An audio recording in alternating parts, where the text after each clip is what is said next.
I'm not going to give a long introduction at all. I would like to invite our friend and colleague, Shanta Chambers, up, and also our case managers, phenomenal case managers, Rita Matthews and Tammy Neese.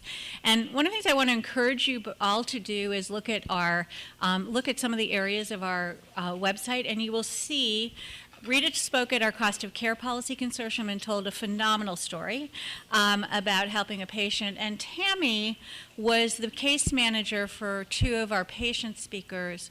And the husband had given up treatment because his family, he decided he could no longer afford to live. And Tammy worked with him, and he is now 3 years, it's 3 years later? It's 3 years later, and he is still in complete remission after he had chosen to go into hospice. So the work that our case managers do, every time I go down there, I am just amazed by the work that they do. So we are thrilled to have them here, and I hope that, and Shanta's going to introduce a little bit about our programs and the work that she does and bring the case managers up so that you guys can have a conversation with them. So please join me in welcoming Shanta, Rita, and Tammy. So as Rita and Tammy kind of take their seat, I have the task of providing you an overview of Patient Advocate Foundation in the time that we have allotted, as well as what I really want to do is give you time to really ask questions of our awesome sheroes, my sheroes, our superheroes, because that's truly what they are. And so with that, for those of you who've been to Patient Congress a couple of times, I apologize if this is a little redundant. Hopefully it'll be a refresher. But for those of you who are here for the first time, what I do hope it does is provide you some insight into what we do on the direct service side, the patient delivery side of our organization. So with that, I'm going to dive in. And okay, that went the wrong way. I'm glad I'm not driving. All right, so this is just to give you a snapshot of the mission and the history of our organization. As many of you know, this organization was actually birthed out of a story, and it was actually the story of a young woman who was experiencing difficulties with her insurance company, and because of some insurance-related decisions, it impacted not only her quality of life, but ultimately impacted her life.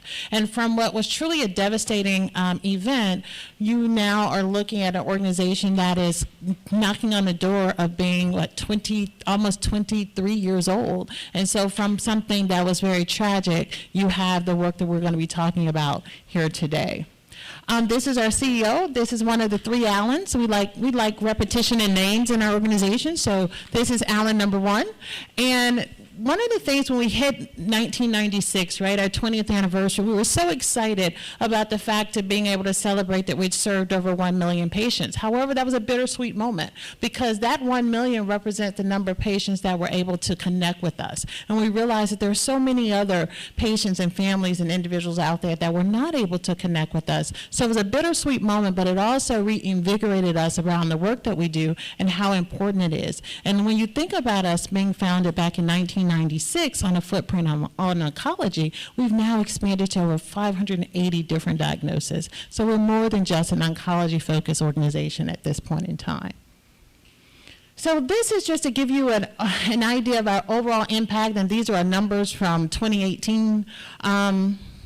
You probably dreamed this. So this is what sheroes and heroes do at PAF. So we serve roughly about 140-something thousand patients. Just to give you some idea, when you look at that over the life of our organization from 94 to 2018, that's 1.2 million actual individuals. Now, these are just patients. So this isn't even accounting for the countless number of our caregivers that we're also able to impact. So this has a great multiplier effect. And so this is just going to give you a breakdown. I'm not going to go through all of this. I'm going to share this. I think you all will probably send this out afterwards so you guys can go back and take a look at this at your leisure. But I really want to point out the fact that, you know, in just 1 year, in the rare disease space, over 222 different rare diseases. So that's a 30% increase in just 1 year. So needless to say, we've come a long way, and yes, we still have a very long way to go.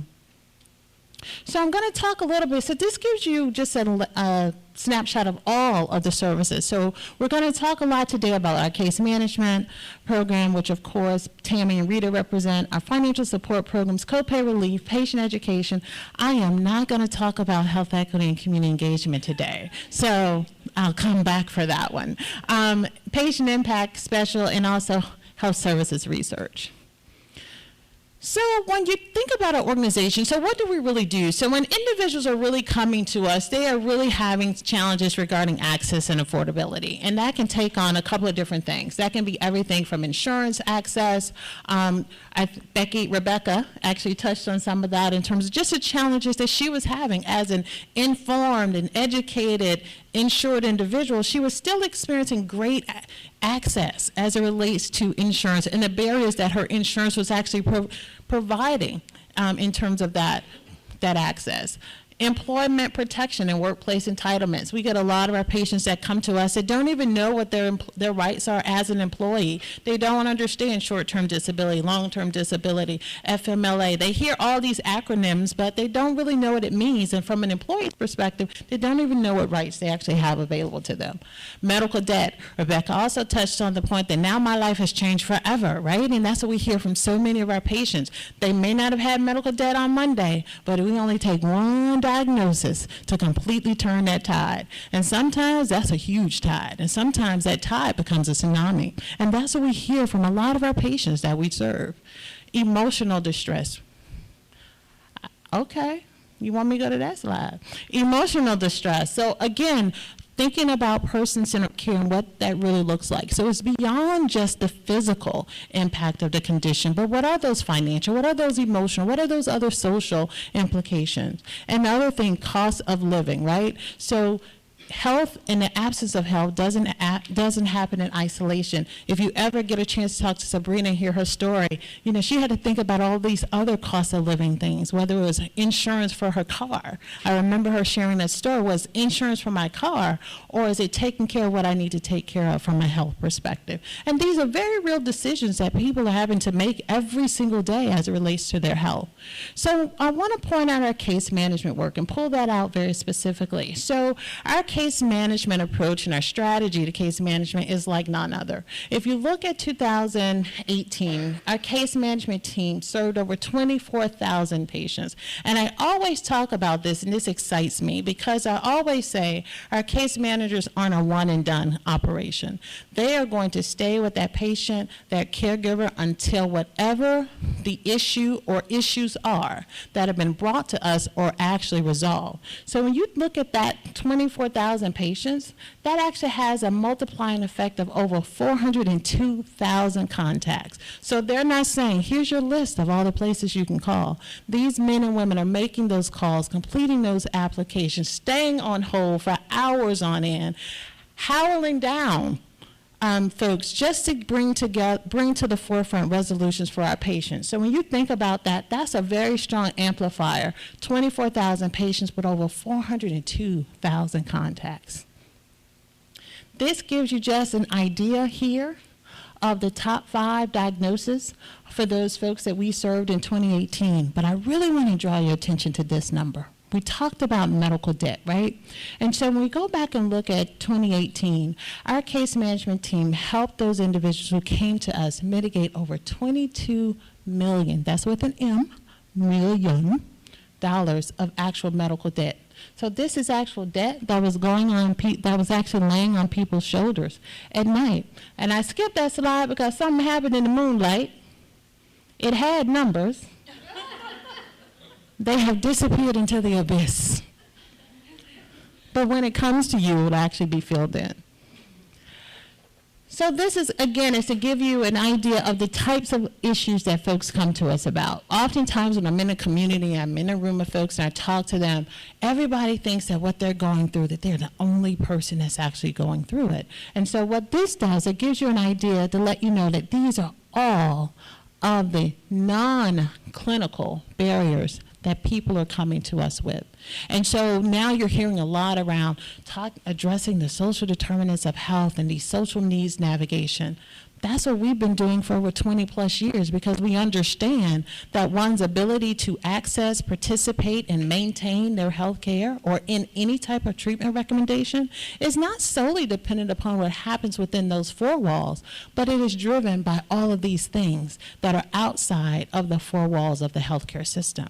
So left unaddressed, these things can either hinder someone's ability or help someone's ability to be able to participate in healthcare. So needless to say, what our men and women do on the case management side every day is no small task, because they're helping to bring resolution to all of these types of things.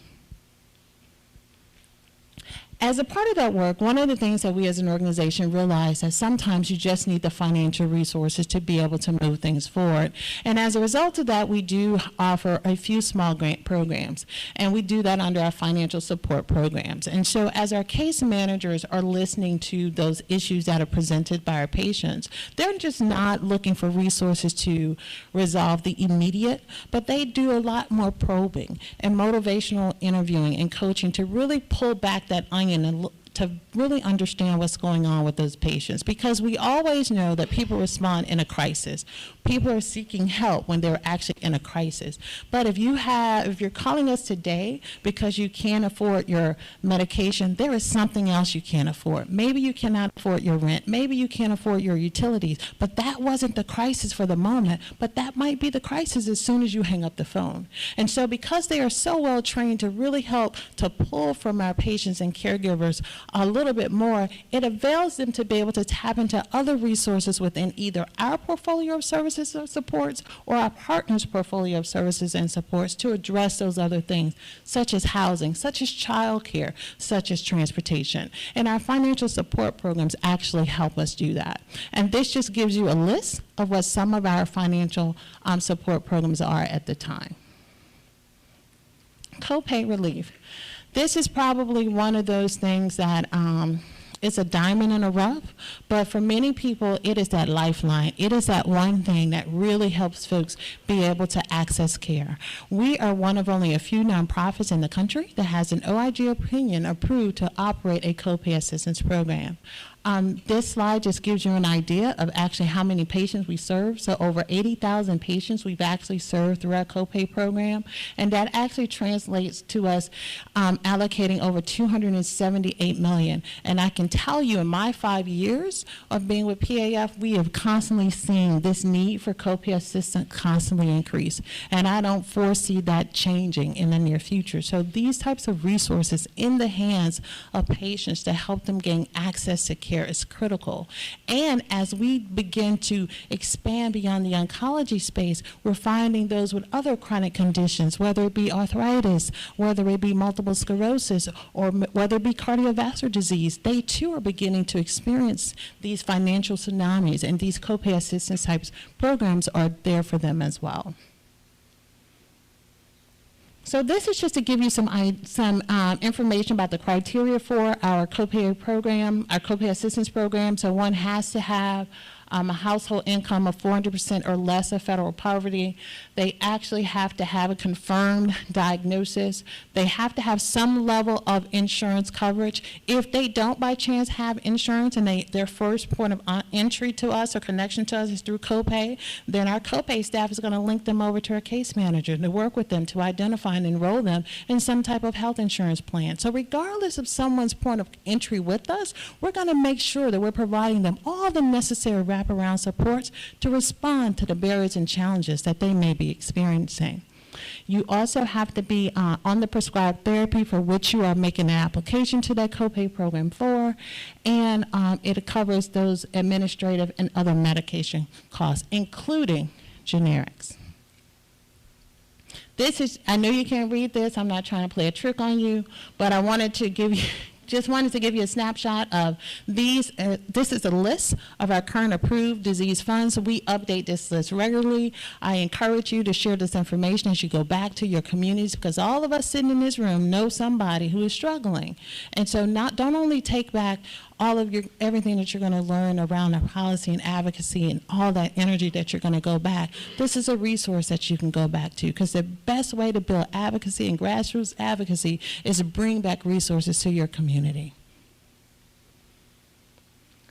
So I'm gonna fly through patient education, a wealth of resources on our patient education platform. One of the things that we as an organization operate is what we call the National Financial Resource Directory, and that is actually an online resource that our case managers tap into because we realize we are phenomenal organization. We're great at what we do, but guess what? Not everybody's going to pick up the phone and call. And so just because someone may not be ready to make the call, we wanted to make sure that they could connect to all of the resources that our case managers actually tap into. And so we put all of that online in one resource, and that's our National Financial Resource Directory. It has resources in there for all 50 states. And by going online, answering 4 questions, you can populate all potential available resources to respond to a set of 32 different service areas. Everything that we've done, designed, developed has been in response to what we've heard from patients, and want to make sure that we continue to be very patient-centric and bringing those resources forward.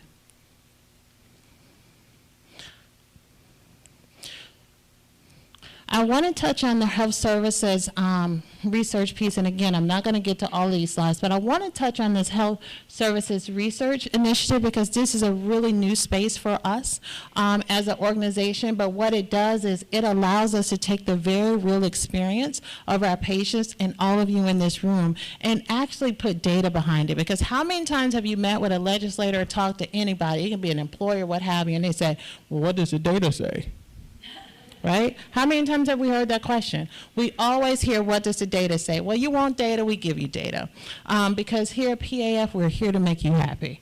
And so what this has done is, oftentimes when you tell people that individuals with chronic and life-threatening conditions are really experiencing financial hardship, right? People don't have a context of what that really means. And so we wanted to really put a patient's perspective on that dialogue and put that at the forefront. And when you really ask patients, it's not rocket science. If you take a minute and just ask patients, you know, what their goals are, what do they say? Avoiding extreme financial distress. Now, these are patients that we've surveyed, and 63% of them say, my goal is to avoid extreme financial distress. Right?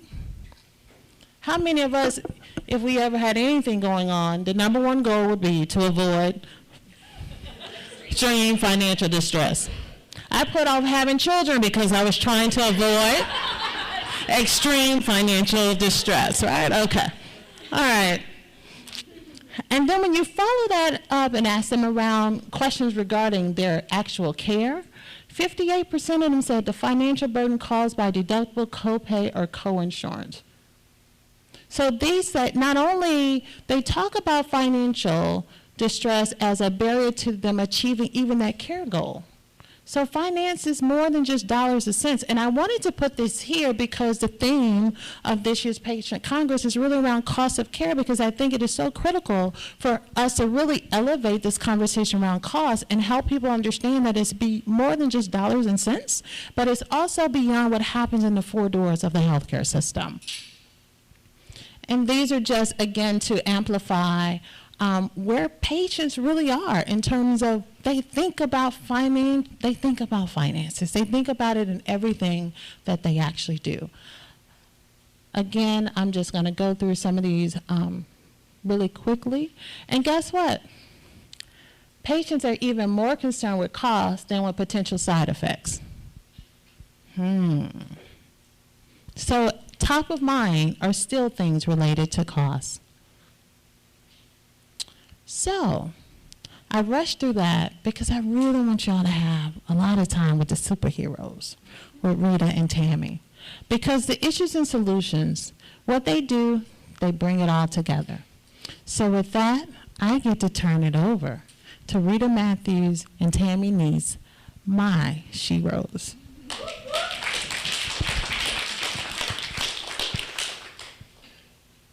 Well, I guess I'll start, huh? Rita is Wonder Woman. Yes, I am Wonder Woman. And who's that one? You're Captain Marvel. Are you Captain Marvel? I like Captain Marvel too. We like the Justice League. That's right. I like Thor, actually. So, my hammer. There you go.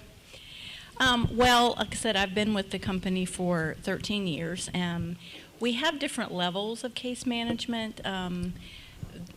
CM 1s, 2s, and 3s. Rita's a 2, I'm a 3, and we all do the same thing, but we have different levels that we work with, disability and, oh, I don't like this. Different levels of case management. I'm actually on the clinical team where we do a lot of the insurance appeals, so we see a lot of these insurance denials, medication denials, off-label denials. And like Shanta said, they come in with a denial for a medication, but they also have put their household issues or other issues aside, thinking, oh, well, yeah, I'm going to have a problem with that, but I'm not worried about that right now. I need to get this medication, which I have a case study that I did. It was a good example. It was a young mom. She'd had her health insurance, had a chronic disease, was on a medication that worked perfectly for her. Was controlling her symptoms. She was able to get on her husband's insurance, so that changed. Then her medication insurance was denying it, saying it was not medically necessary. So then we go on through the appeal process, and we helped her with that and submitted an appeal on her behalf, proving that this medication worked perfectly for her.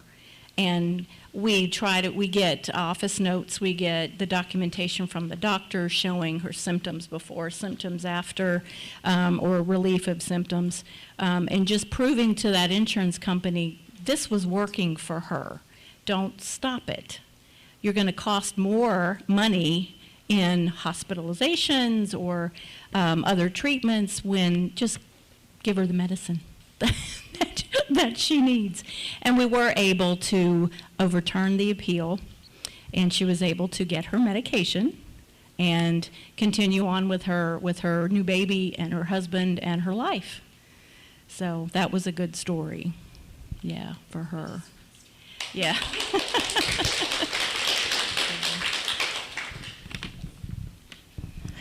Fabulous. Yes. Well, my patient.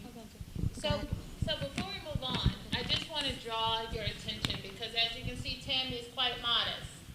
And so yes, this young woman came to us, but this list of resolutions is reflective of Tammy's passion, Tammy's persistence, Tammy's engagement. So I just want to allow you a couple minutes to just really look at the steps to that resolution, because I think it speaks volumes too. It wasn't just one phone call, it wasn't just one inquiry, but she called because of one thing, but through Tammy's constant engagement with this woman and her family, she said, well, let's really think about those other things that may not be the issue right now, but they may be just around the corner. And so I want you to just look at this resolution. I've seen a lot of legislative resolutions. I think this one reads a little better, because at the end of this, it not only benefited this young woman, but this young woman and her relationship with her child. It benefited her relationship as a wife, and it benefited her overall quality of life, something that you can really never put dollars and cents to. So I just want to draw your attention for a few minutes just to this, because Tammy is very modest. That's why she's my shero. But again, I think when you look at the wealth of what she put, this is just one case, right? And I told you they do this at 20-something thousand. So amplify this 20-something thousand times over, and it really speaks to the magnitude that as an organization, our commitment and the passionate, hardworking, dedicated staff that we have on the front line every day, interfacing with patients and caregivers when they find themselves at the most critical juncture in their lives. And I'll add to that, I did make a lot of phone calls. I did. No, it wasn't. I did make a lot of calls to the doctor's offices and spoke with the staff to try to obtain documents. And and so on. I guess I've done it so long, I just kind of assume that's just a part of it, but it really is a lot more work than what that looks like. And sometimes we call several times because they won't return our calls, so we are just persistent. Sometimes even the physicians or the offices, they don't really want to participate. So it's encouraging, this is going to help your patient. So it is involved, and we do look outside of the box as well to try to be more holistic and look at the whole gamut of what the patient might need in the future, so that we can empower them and educate them on how to work through things for the future. Hopefully there won't be a future of continued illness or disease, but if so, they'll know how to proceed further.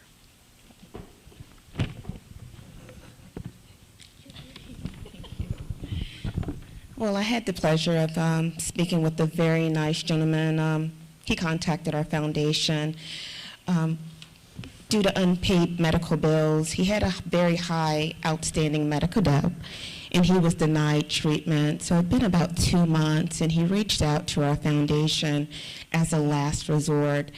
And when I spoke with him, he let me know that he hadn't had his injection for prostate cancer in 2 months, and during the conversation, we did find out that he was approved for Medicaid.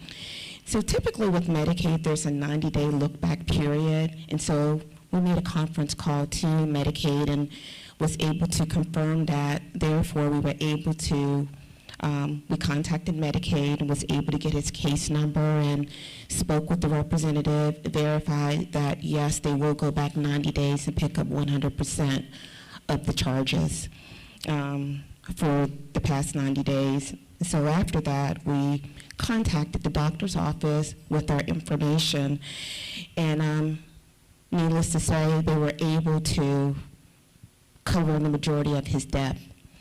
And they wanted the thousands of dollars in treatment paid up front before he can get that next injection, so we were able to negotiate an affordable payment plan with the remainder, a very low payment plan, and I was able to schedule an appointment for him to come in for his next injection.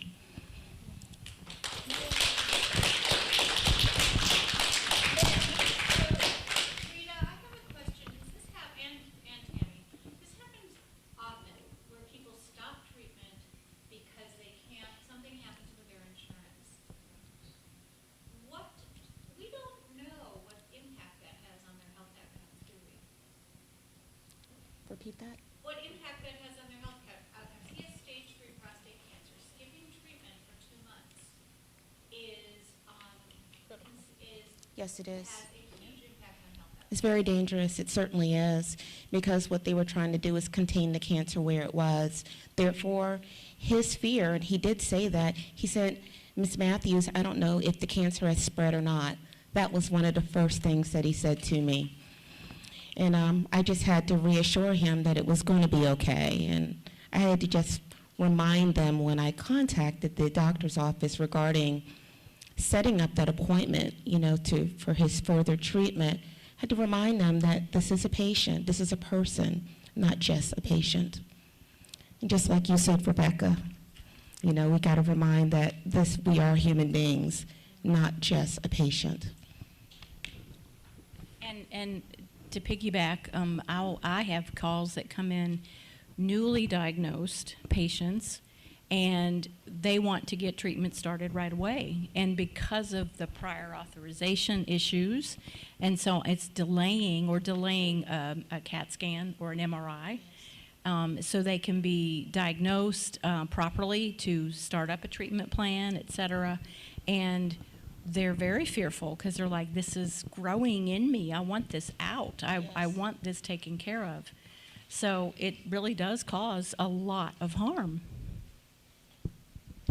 And on this particular case, one piece I want to point out is the importance of conference calls, because this is critical, because where possible, our case managers always want to include that patient in that conference call so that they can hear the words that they are using, how they are responding to questions, so that it helps to educate and empower that patient or that caregiver in the event they're presented with this situation again.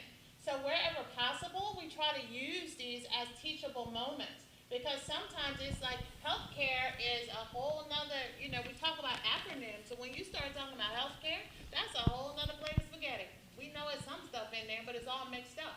So using these conference calls as an opportunity to kind of teach and educate and empower creates these opportunities so that our patients go away feeling empowered, feeling invigorated, feeling like they have something, not only just a resolution, but they now have a tangible skill that they can take away from this process, so that next time if I need to call my provider and negotiate a payment plan, I now understand that my provider may be really amenable to that. And I actually know that I don't have to be fearful and just slide those bills in the drawer or under the bed. I can really call and have a proactive conversation with my provider, and together we can come to a viable solution.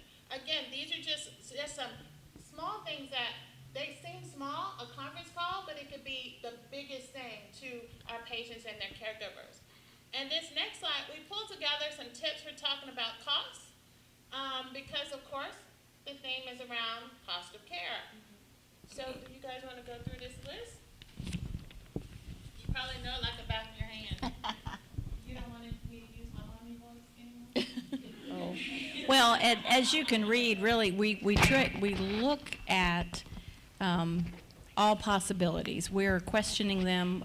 We're probing to try to understand further what have they done so far? What's available to them? Do they have from my perspective, have you looked at your plan language? Do you understand the appeal process? Do you, have you looked at your EOBs? Have you compared the EOBs with the bills, et cetera? It's looking at all the avenues that may be out there that they don't think of, maybe. What resources are out there. And Rita, she can talk a little more about, we talk about budgets, we talk about fundraising and just try to, any kind of option. Yes, that's also out there. look to see if there's any nonprofits with available funding, whether it's community or national, and try to screen patients to make sure it's going to be something they may qualify for, and make that conference call too to try to initiate that application, and then follow up to make sure all documents were submitted, and also encourage patients to submit the documents in a timely manner. So even if there's a 50% discount, any little bit we can find to help offset those costs will be helpful. Pharmaceutical patient assistance programs, anything that we can find that will help with the costs. So we're going to open up the floor for any questions for Tammy or Rita. So my question is, I saw the list of diagnoses that will primarily help, or that the most popular ones, but are you seeing an increase in mental health diagnoses? Yes. Yes, we are. We are, yeah. And a lot of times it's going along with other diagnoses that they have, maybe arthritis or cardiac issues, et cetera. But we don't deal with the mental health part as much, but we do try to point them in the right direction. We're trying to get them stable with the other diagnoses that they may have. Do you have insurance? Do you have your medication, et cetera? And then trying, if they're in a bad state when they call, we will try to get them to a hotline, because we will get some that are just at the end of their rope and they're threatening suicide or something, and we're like,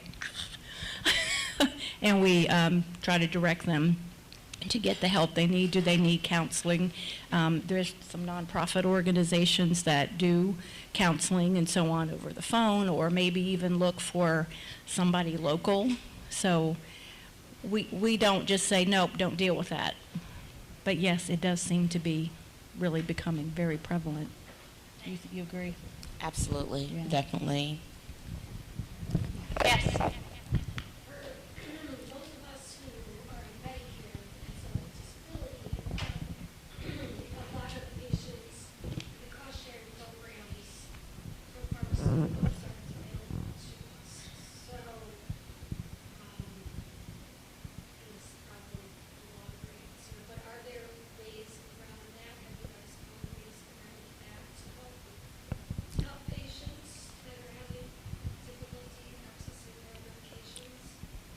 Yes, absolutely. A lot of times I use Needy Meds and other, national programs to find assistance with medications. That is a good question, and I get that every day. That's an ongoing, because trying to pay that out-of-pocket expenses takes away from household bills, takes away from buying food, takes away from everything. And so I do understand that, and that is something that we do. Many times we do find help with that.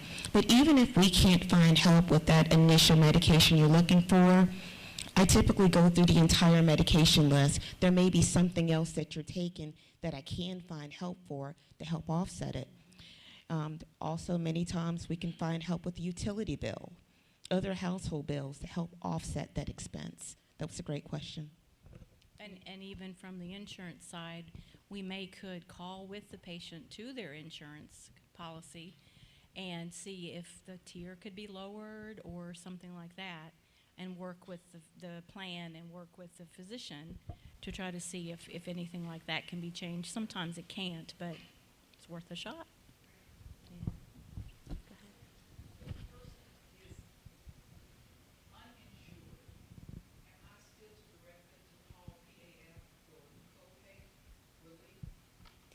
Well, the copay program, you have to have insurance that's covering something on the medication for their diagnosis. So if they're uninsured completely, then they would prefer over to the case management side, and we would look at those avenues, like trying to find out if they qualify for Medicaid or the marketplace plans or any other kind of policies that may be available, or charity care with the hospital if they have an outstanding bill. Yes. We just kind of look at everything that might be able to offset cost in other ways. We write hardship letters Absolutely. to the doctor's offices, facilities, et cetera. County medical assistance, Yeah. all of that. Yeah.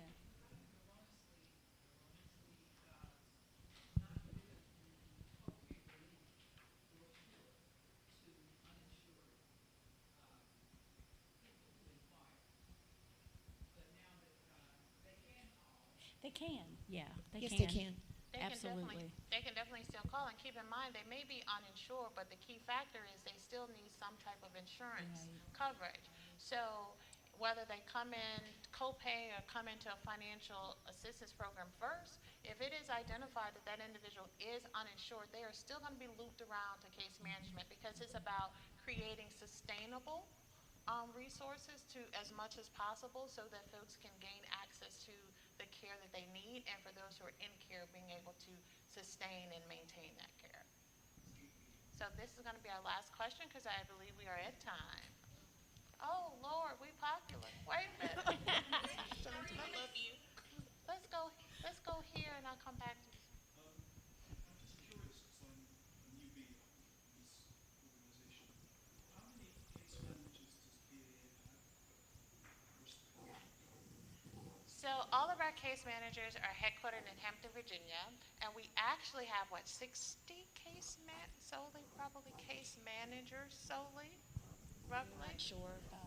I think the last count. Thought it was more like 40. Okay, I gave us a lot. Yeah. Around 40 of us. About 40? Yes. Okay. So between 40 and 50 case managers handle those 20-something thousand folks. So if that is not a heroic effort, I know of nothing else that is. But total, in terms of all staff, we're roughly closer to about 200. That includes all of our staff. And all of our staff are centralized in our headquarters in Hampton, Virginia, except for a few that handle some of our West Coast calls. But we do serve all 50 states. A lot goes on in Hampton. They're going to throw me out. Help! Well, I usually say we have 200 case managers, so I'm a little. Well, we break out case managers from copay. I know. I just put them all in. Yeah. So in terms of time, I think we have time for one more question. okay, all right. You guys can arm wrestle? Yes, we will arm wrestle. Put the question together. No, it was for her. Oh. I love that. Just getting attention. She was advocating on her behalf. Yes, that's how they do in West Virginia, trust me. I just wanted to say thank you because I've talked with thousands of cancer patients. I work at a very large medical center, and they're trying to get through our doors, and sometimes they can't. But everybody that I send an email to, which are thousands of people, I always include the Patient Access Foundation, and I truly, from the bottom of my heart, thank you so much for everything. Thank you so much. I think that's a perfect ending. I love that.